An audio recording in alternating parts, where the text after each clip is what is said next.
필립 얀시라는 작가가 지은 나의 사랑, 나의 고민, 교회라는 책이 있습니다. 영어 제목은 이게 또 조금 어감이 다르더라고요. 이게 번역된 책의 제목은 나의 사랑, 나의 고민, 교회. 영어 원래의 제목은 Church, Why Bother 이렇게 되죠. 교회, 왜 나를 피곤하게 하느냐. 여러분 어떻습니까? 교회가 여러분을 귀찮게 하십니까? 근데 이 책을 번역할 때 한국의 이 번역가가 나의 사랑, 나의 고민, 교회 그렇게 번역했어요. 그것은 이 필립 얀시가 서론에서 이야기하는 왜 우리는 교회에 신경을 써야 하느냐라는 질문을 던지고 있기 때문에 그렇습니다. 코로나19 사태로 인해서 많은 성도들의 신앙이 무너져 내렸죠. 그래서 영상 예배를 드리다가 나중에는 영상 예배도 드리지 않고 집에서 바깥에 꽃에 물을 준다든지 다른 일을 행하게 됩니다. 우리의 지금 현실이 그렇지 않습니다. 이 코로나 시기에 또 지금 물가가 얼마나 많이 올랐습니까? 최소 2배, 3배까지 오른 품목들이 너무 많다고 하지 않습니까? 정말 우리가 걱정하는 것은 이 경제가 계속해서 이처럼 붕괴되어질 것인가라는 걱정도 없잖아 있습니다. 그러나 그것보다 더 우리가 걱정해야 되는 것은 우리 성도들의 경건 생활, 영성이 붕괴되는 것은 아닌가. 결국 그러다가 탈교회 현상이 일어나지 않겠습니까? 지금도 사실은 탈교회 현상이 많이 일어나고 있습니다. 젊은 사람들 중심으로 탈교회 현상이 이민교회뿐만 아니라 한국교회까지 지금 밀어닥치고 있습니다. 세상은 지금 뉴 노멀 시대를 준비해야 된다 그렇게 이야기합니다. 그것은 새로운 가치 기준을 세워서 이 시대에 맞게 변화되어야 한다라고 이야기합니다.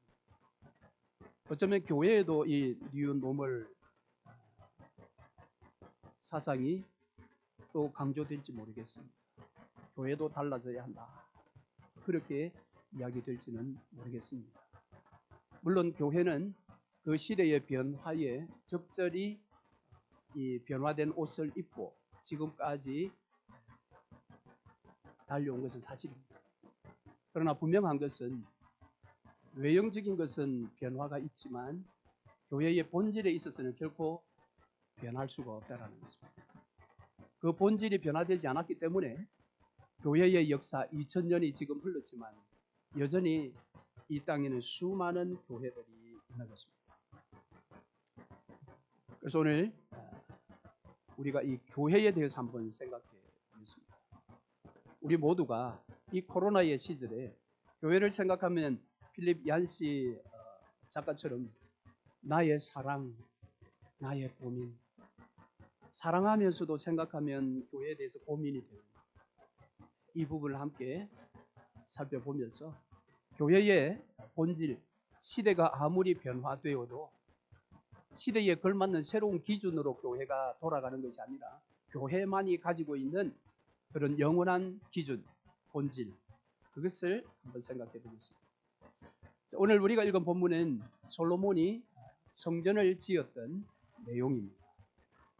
솔로몬이 성전을 짓게 된 것은 자신의 뜻이 아니었습니다. 아버지 다윗의 뜻이었죠.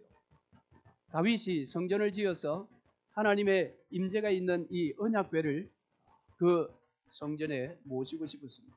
그래서 하나님께 그 사실을 나단 선지자가 알렸을 때 하나님께서 매우 기뻐하셨습니다. 흡족해 하셨습니다. 그러나 사실 이전까지의 하나님의 임재는 유동적이었습니다. 성막을 통해서 이동해 다녔는데 다윗은 한 곳에 정착된 그런 하나님의 임재를 원했던 것입니다. 500년의 역사를 이제 깨트리는 그런 놀라운 생각을 다윗이 하게 되었는데 하나님의 마음이 흡족했습니다. 그래서 다윗에게 그것을 허락을 하되 몇 가지 조건을 붙였는데 그 조건 중에 하나가 너가 성전을 짓는 것이 아니라 너 아들 솔로몬이 성전을 짓게 하라는 것이었습니다.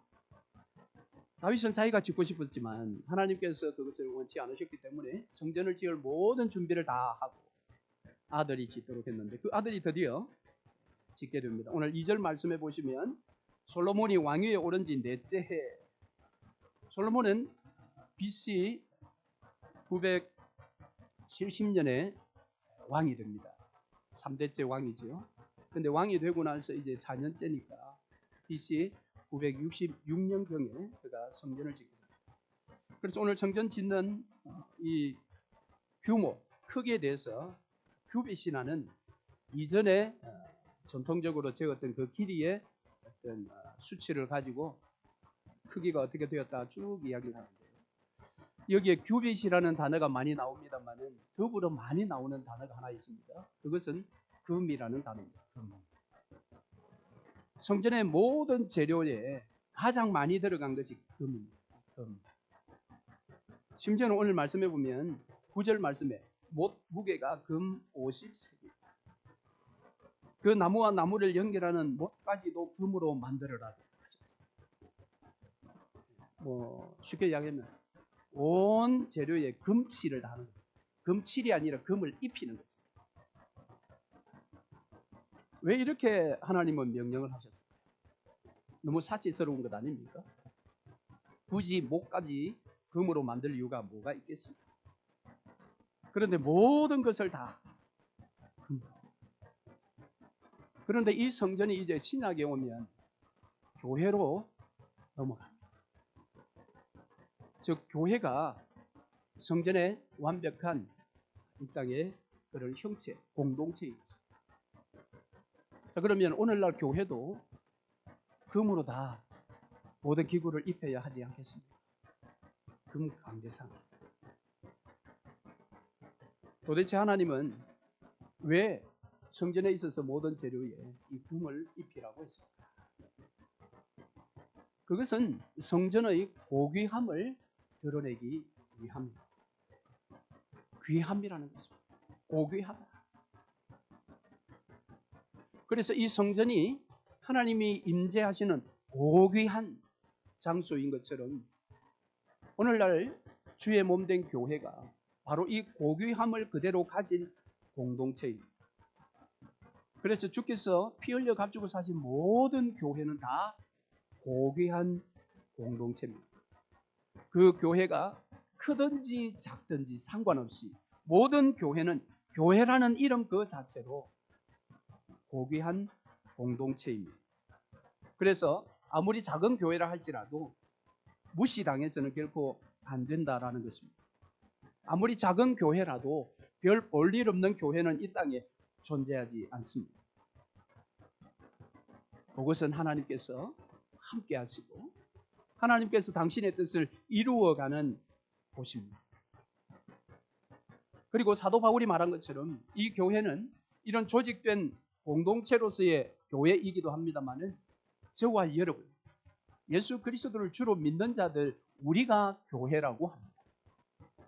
그렇다면 예수 그리스도를 믿는 교회된 모든 성도들, 교회 안에 함께 신앙생활하는 모든 성도들, 그 성도들은 모두가 다 고귀한 자들입니다. 그 누구도 무시받거나 멸시함을 당해서는 안 되는 것입니다. 왜요? 주께서 피 흘려 값주고 사신 교회이기 때문에 그렇습니다. 나 자신이 고귀한 하나님의 자녀일 뿐만 아니라 우리 성도들 모두가 다 고귀한 하나님의 백성인 것을 결코 잊어서는 안 될 것입니다. 세상에 그 어떠한 단체가 고귀한 단체가 있겠습니까? 이 땅에 수많은 단체가 있지만 교회 외에는 고귀한 단체가 없습니다. 그러나 유일하게 교회만이 가장 고귀한 공동체요. 교회를 이루는 성도 한 사람 한 사람이 모두가 다 고귀한 자들입니다. 이것을 오늘 솔로몬을 통해서 성전을 지을 때 하나님께서 금으로 모든 것을 다 만들라고 하신 그런 이유인 것입니다. 그런데 이 성전에는 또 하나의 특징이 있습니다. 오늘 본문 15절 이하의 말씀에 두 기둥이 있는 곳입니다. 그 전에 성막에는 이것이 없었지요. 그런데 성전에는 이 두 가지 기둥을 세우라고 하셨는데요. 17절 말씀해 보니까 오른쪽 것은 야긴이고 왼쪽 것은 보아스라 했습니다. 그 뜻이 무엇입니까? 성경 거기 작은 글씨 숫자에 보면 야긴이라는 뜻은 저가 세우리라. 보아스는 그에게 능력이 있다라는 것입니다. 이 기둥은 무엇입니까? 성전을 떠받치고 있는 것이 바로 이 기둥인데, 성전을 떠받치고 있는 것이 무엇인가 하면 바로 이 두 가지라는 겁니다. 야긴과 보아스. 이것은 고백입니다. 교회를 생각할 때 우리가 고백해야 할 내용인 것입니다. 우리가 예수 그리스도를 생각할 때에 사도신경에 대한 그 고백을 12번에 걸쳐 지난 주간까지 다 살펴보았죠. 그 고백이 중요하듯이 오늘 교회를 생각할 때에 나의 사랑, 나의 고민, 교회를 생각할 때에 우리는 이 두 가지의 고백을 진심으로 고백해야 합니다. 하나가 무엇입니까? 저가 세우리라 라는 고백입니다. 여러분, 우리가 교회를 생각할 때 이 필립 얀시가 이야기한 교회 왜 나를 귀찮게 해? 이 말은 교회가 자꾸 생각이 난다는 것입니다. 시대가 어려우면 어려울수록 가정도 생각이 나지만 교회가 먼저 생각나는 것입니다. 그래서 자기를 귀찮게 하는 것 같습니다. 그런데 그 교회를 생각할 때에 오늘 우리가 무엇을 고백해야 하느냐? 저가 세우리라라는 것입니다. 그리고 오늘날 코로나로 인해서 많은 교회들이 문을 닫았습니다. 지금도 문을 닫으려고 하는 교회들이 수없이 많을 것입니다. 여러분, 그런데 금으로 만들어진 고귀한 공동체인 교회는 하나님께서 세우십니다. 여러분, 이것을 우리가 고백한다면 그 교회된 저와 여러분은 무슨 행동을 취해야 할까요? 지금 교회는 힘을 잃어가고 있고 무너져 내리고 있습니다. 점점 탈교회화되고 있습니다. 사람들이 교회 11시 예배에 여기에 나오지 않고 집에서 예배 드려봐도 별로 살아가는 데에 다른 일이 생기지 않는다라는 것을 이제 깨닫게 된 것입니다. 여러분, 교회를 하나님께서 세우신다고 생각을 하면, 고백을 하면 마땅히 우리가 행해야 할 믿음의 행동이 있습니다. 그것은 기도입니다. 하나님, 이 시대의 교회가 약화되어져 가고 탈교회화 현상이 일어나고 있습니다. 하나님, 이 무너지는 교회를 막아 쓰시고 주의 몸된 교회를 하나님 다시 회복시켜 주십시오. 여러분, 우리가 그렇게 기도의 자리에 나아가야 되지 않겠습니까? 그런데 그것보다 더 쉬운 것이 있습니다. 교회가 무너질 때에 믿음을 가진 사람들이 더 쉽게 행동하는 모습이 있습니다. 그것은 지적입니다. 교회가 이렇게 무너지는데 교회는 뭘 하고 있나? 목사는 뭘 하고 있고 직분자들은 뭘 하고 있나? 이 지적하는 것은 굉장히 쉽습니다. 그런데 여러분, 교회에 대한 탁월한 그런 어떤 의견이 없어서 교회가 무너져 내리지는 않습니다. 한국의 강원도 가면 교회 이름이 박사교회가 있습니다. 여러분, 그런데 그 박사교회라는 그 동네, 그 지역이 강원도 약간 시골인데요. 그 리로 형성되어 있는 그 지역에서 소위 말하는 박사들이 엄청 배출되었답니다. 그러니까 박사들이 많이 배출되어서 박사교회가 아니라 원래부터 그 지역의 이름이 박사였는데 지역 이름을 따서 이제 박사교회라고 했다고 합니다. 강남에 가면 어떤 교회는 엘리트들만 모이는 교회가 있다고 합니다. 그들의 교회는 여러분 최고의 교회가 되어야 되지 않습니까? 가장 머리가 비상한 사람들, 시대를 가장 잘 분별할 수 있는 사람, 그리고 가장 합리적인 의견을 제안할 수 있는 사람, 후세와 같은 신의 지혜에 도달할 만한 그런 의견을 제안할 수 있는 박사들이 모인 교회. 그 교회가 여러분 건강한 교회로 성장할까요? 그렇지 않습니다. 교회는 여러분 사람의 의견이 모아져서 사람이 원하는 대로 그렇게 가는 것이 교회가 아닙니다. 그것은 저는 사교적인 클럽에 가서 그렇게 하시면 됩니다. 동호회에 가서 하시면 됩니다. 교회는 하나님께서 세우십니다. 그렇기 때문에 교회가 무너진다고 느낀다면 우리가 해야 될 것은 왜 교회가 이러냐라고 지적하지 말고 오히려 하나님 앞에 나와서 한 사람이라도 더 나와서 이때를 기도로 막았으며 주님 앞에 여러분 기도해야 하지 않겠습니까? 교회는 지금 무너져 간다고 다들 아우성하는데 기도하는 사람들은 변함이 없습니다. 이전에 기도했던 사람들만 지금도 기도하고 있습니다. 여러분 이렇게 해서는 교회가 무너지는 것을 우리가 막았을 수 있겠습니까? 교회는 하나님께서 세우십니다. 이 고백을 여러분 진심으로 할 수 있기를 바랍니다. 두 번째는 그에게 능력이 있다라고 합니다. 그에게 능력이 있다. 이 말은 하나님께서 그러면 자신의 능력을 가지고 초자연적으로 모든 일을 다 해결하시면 됩니다. 그런데 그에게 능력이 있다. 이 말은 하나님은 그렇게 일하시지 않습니다. C.S. 루이스가 이렇게 이야기했다고 합니다. 피조물에게 위임 가능한 일치고 하나님 스스로 하시는 일은 하나도 없는 것 같다. 그분은 자신이 눈 깜짝할 사이에 완벽하게 해내실 수 있는 일을 굼뜨고 서툰 우리에게 하라고 명하신다. 하나님은 당신의 능력이 있어요. 얼마든지 초자연적으로 교회를 일으켜 세울 수가 있으나 그 능력을, 전능하신 능력을 가지신 하나님께서 우리에게 그 능력을 선물로 주시면서 우리로 그 일을 감당하게 하십니다. 할렐루야. 그래서 금같이 고귀한 당신의 백성들에게 하나님은 교회에 각양 필요한 은사들을 나누어 주셨어요. 여러분 은사를 받지 않은 분은 한 분도 계시지 않습니다. 그렇다면 지금 그 은사를 받은 사람은 무엇을 해야 합니까? 오늘 보아서는 그에게 능력이 있다. 이 말은 그 능력을 받은 저와 여러분이 그 능력에 충성해야 한다는, 헌신해야 한다라는 것입니다. 여러분 교회에 어떤 헌신을 하고 계십니까? 여러분은 주일날 한 번 교회 나오시는 것으로 만족해 하십니까? 그것이 과연 헌신이라고 말할 수가 있을까요?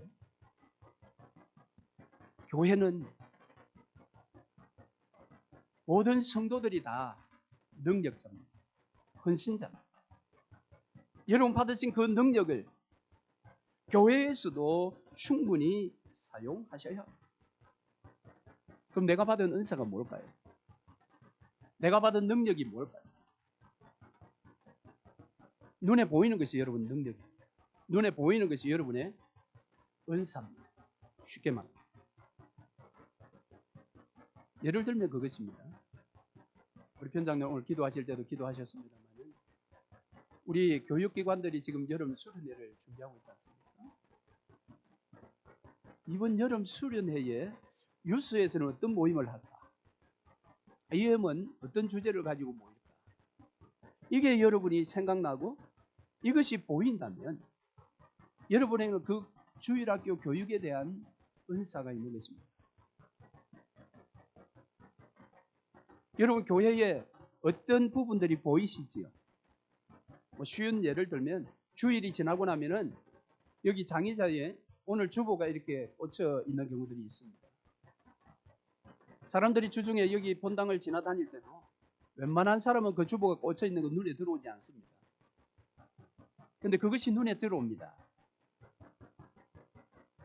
눈에 들어오면 그것이 은사입니다. 무엇입니까? 교회당을 깨끗하게 하는 데 있어서 헌신할 수 있는 은사를 가진 자. 그게 눈에 안 들어옵니다. 그러면 그분은 그런 계통에는 별로 은사가 없는 사람. 그런데 사람들이 눈에 보이면 아, 내 은사가 그것이구나. 그리고 거기에 내가 헌신해야 합니다. 내가 그 주보 꽂혀 있는 걸 다 거두어서 내가 처리를 해야 합니다. 그런데 대부분 어떻게 합니까? 입을 댑니다. 교회 왜 청소가 안 됐지? 교역자들은 주의를 마치고 한번 교회당도 돌아보지 않고 갔나 봐. 이해가 되십니까? 내 눈에 그게 들어오면 그것을 하나님께서 하라고 또 그것을 할 수 있는 능력을 나에게 주셨는데 정작 우리는 그게 눈에 보이면 그것에 대해서 자꾸 지적을 한다는 거예요. 그리고 자기는 안 해.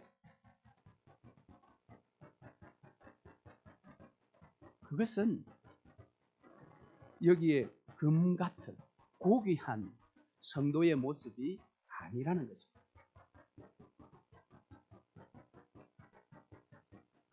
성도 여러분, 교회는 이런 곳이어야 합니다. 하나님께서 세우신다라는 것을 진실하게 고백되어지는 자들이 모여 있는 곳. 그리고 하나님께서 세우실 때에 하나님 당신이 일하시는 것이 아니라 피 흘려 값주고 사신 교회된 모든 성도들 한 사람 한 사람에게 감당할 수 있는 능력을 주셔서 그 능력을 통해서 교회를 세워 가시는 것이다 라고 우리가 고백할 때에 우리 교회는 야긴과 보아스가 든든히 받치고 있는 교회가 되는 것입니다. 그런 교회는 더 무너지지 않습니다. 이 놀라운 고백이 교회를 받치고 있기 때문입니다. 그러나 이러한 고백 없이 본인이 생각하는 교회, 본인이 원하는 교회, 본인이 원하는 어떤 교회의 일을 가지고 계속해서 지적만 한다면 그런 지적하는 사람의 끝은 어떻게 되는지 아십니까? 교회를 나가는 것입니다. 왜? 지적하다 지쳐서 교회를 나가요. 여러분, 그런 지적이 나오지 않는 교회가 있겠습니까? 여러분, 교회라는 것은 부족한 것입니다. 교회가 완벽한 것이 아닙니다. 교회는 병원입니다. 환자들만 모여 있는 곳입니다. 말씀을 맺겠습니다. 여러분, 이 힘들고 어려운 시대에 경제가 무너진다고 우리가 걱정합니다. 물가가 너무 오르기 때문에 생활에 압박을 받습니다. 그러나 그러한 중에도 우리가 정작 걱정해야 될 것은 영성입니다. 교회입니다. 교회가 이때를 넉넉히 견뎌서 다시 한번 악한 사단이 넘보지 못하는 사단의 권세를 이길 수 있는 그런 든든한 교회로 우리 교회가 세워져야 할 것입니다. 그렇다면 저와 여러분에게 야긴과 보아스의 이 고백이 진심의 고백이 되었습니다. 이 고백에 여러분의 시간도, 여러분의 물질도, 여러분의 건강도 다 헌신하시는 복된 역사가 있으시기를 주의 이름으로 축원합니다. 아멘.